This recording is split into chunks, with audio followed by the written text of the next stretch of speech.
वह गांव जहां हर तरफ हरियाली थी, हवाओं में सुकून था और लोग सादा मगर दिल के साफ थे। वहां एक बकरी रहती थी, मामूली सी, किसी खास नस्ल की नहीं, ना बहुत खूबसूरत ना ही कीमती।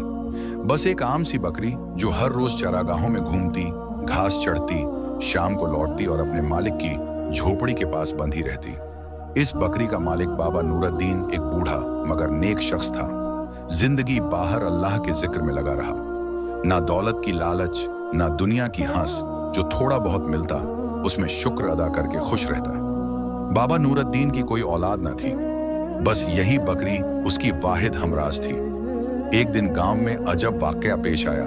सुबह सवेरे जब बाबा नूरुद्दीन बकरी को खोलने गया तो वह बकरी बेचैनी से मिमिया रही थी, जैसे कुछ कहना चाहती हो, कुछ छुपा रही हो। बाबा ने गौर किया तो बकरी लेटी हुई थी और उसके नीचे एक छोटा सा इंसानी बच्चा पड़ा था। नाजुक सा नूरानी चेहरे वाला, बिल्कुल इंसानों जैसा बच्चा।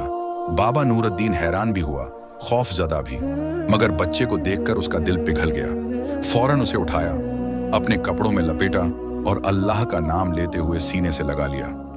गांव वाले ने जब यह बात सुनने लगे तो शोर मच गया। लोग कहने लगे, यह कैसा बच्चा है? यह मौजा है या जादू? यह बकरी इंसान को कैसे जन्म दे सकती है? मगर बाबा नूरुद्दीन ने कहा, अल्लाह जो चाहे वो कर सकता है। अगर उसने हजरत मरियम को बगैर शौहर के बच्चा अता किया तो क्या वो एक बकरी के जरिए इंसान को दुनिया में नहीं ला सकता? ये बात किसी को हजम ना हुई। कुछ ने कहा यह बच्चा जिन्न है, कुछ ने कहा यह शैतान का धोखा है, मगर बाबा नूरुद्दीन ने सबको नजरअंदाज कर दिया।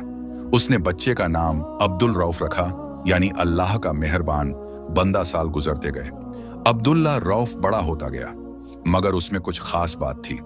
उसकी आंखों में अजब सुकून था, उसकी बातों में अल्लाह का जिक्र। बचपन से ही तन्हाई में बैठकर तस्बीह करता, जमीन पर सजदा करता और दुआएं मांगता। बाबा नूरुद्दीन ने उसे कुरान सिखाया, हदीसें सुनाई और दिल की गहराइयों से मोहब्बत की। गांव वाले हैरान थे, एक ऐसा बच्चा जो बकरी से पैदा हुआ मगर इल्मो हिल्म का खजाना बन गया। फिर एक वक्त आया जब गांव पर कैद नाजिल हुआ। महीनों बारिश न हुई, कैद सूख गए, दरिया सूख गए, जानवर प्यासे हो गए, सिर बिलबिलाने लगे, लोग परेशान हो गए। बाबा नूरुद्दीन भी बूढ़ा हो चुका था और अब्दुल रऊफ जवान।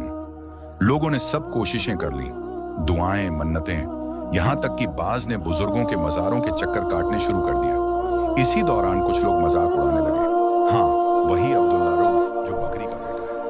अब्दुल्ला के लिए तो शायद बारिश आती है। एक और, अल्लाह के वली है ना, चलो इनसे बारिश मंगवाते हैं। अब्दुल्ला रऊफ ने सब सुना मगर चुप रहा। एक दिन वो तन्हा एक पहाड़ी पर चढ़ा, टूटे दिल से आंखों में आंसू, आसमान की तरफ। ए मेरे रब हंसते हैं, मगर तू जानता है कि ये तेरा राज है। मैं कुछ नहीं, बस तेरा बंदा। अगर तू चाहे तो हम पर रहम कर दे, हमारी जमीन को सैराब कर दे और हमारे दिलों को भी।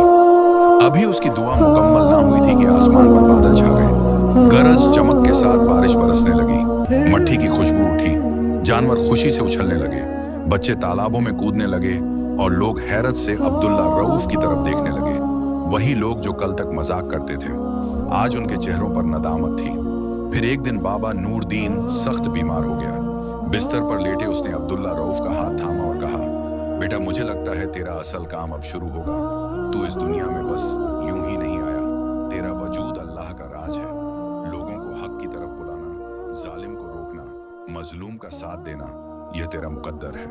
बाबा नूरुद्दीन वफात पा गया और अब्दुल्ला रऊफ गांव से निकल गया। सालों बाद वही बच्चा एक अजीम आलिम, एक वली और हिदायत का मीनार बनकर उभरा। दूर दूर से लोग उसके पास आते, सवालात करते, दुआएं करवाते, और जब कोई उससे कहता तुम तो बकरी के बेटे हो, तो वो मुस्कुरा कर कहता, मैं अल्लाह की कुदरत की निशानी हूँ, जो कुछ भी है उसका ही बनाया हुआ है। दुनिया उसके इल्म की मुतारीफ हुई और हर शख्स जिसने उसे देखा उसके चेहरे से अल्लाह का नूर महसूस किया। और वह बकरी वो कुछ सालों बाद खामोशी से दुनिया से चली गई, मगर उसने जो बच्चा जन्म दिया वो उम्मत का चिराग बन गया।